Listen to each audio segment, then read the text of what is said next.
how would you engage with the voices of students? Something that I would say was possibly a missed opportunity was Ed Graff terminating the contract with the Minneapolis Police Department, a contract that the teachers union they were trying to get terminated before George Floyd.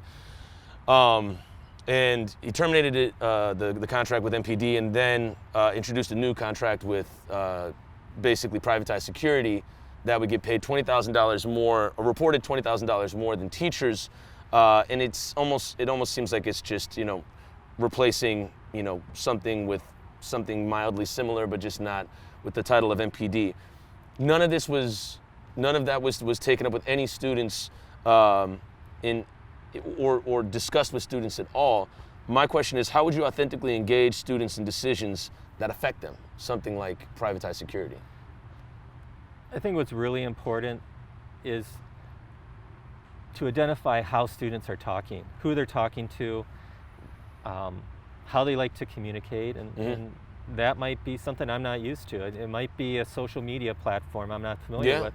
But if that's how they're communicating, I will make the effort to hear them on that platform and to engage with them. The other part is just going to the school and making myself available. Now that's really difficult for a lot of students to come talk to an adult they don't know. Yeah. But I don't need to be the person who has the exact plan. I just need to know what's the best way to engage with students, and I'll start doing it. Would you ever think about possibly sourcing a student as an ambassador, or having a student in a position of leadership that could possibly be the voice of the students, or create some type of town hall where they can actually feel heard?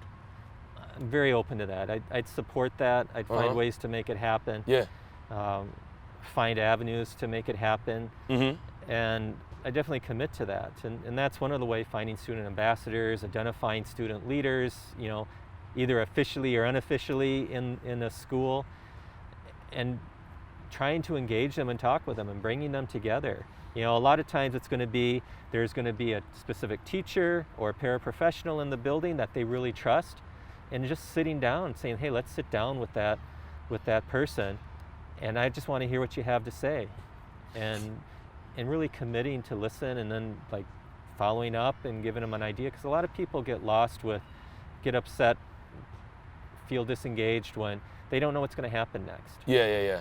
And I might not know everything that's going to happen, but I can tell you what I have control of, what I will do, and commit to a point to check in again with that student or that school, and say what's happened in the last 2 weeks, 4 weeks. Yeah, and I think it would be really dope to have a student board that can actually speak truth to power, for them to feel that they have some agency in this, because the reason, a lot of folks are leaving is because they feel underserved, and the only agency they have is, I got to get out of town, you know. And I think that would be interesting to see what that looks like, if you're able to win this election, what you could create, or what could grow from sourcing students and being able to, as you said in the beginning, give them an avenue for a voice for the voiceless. Yeah.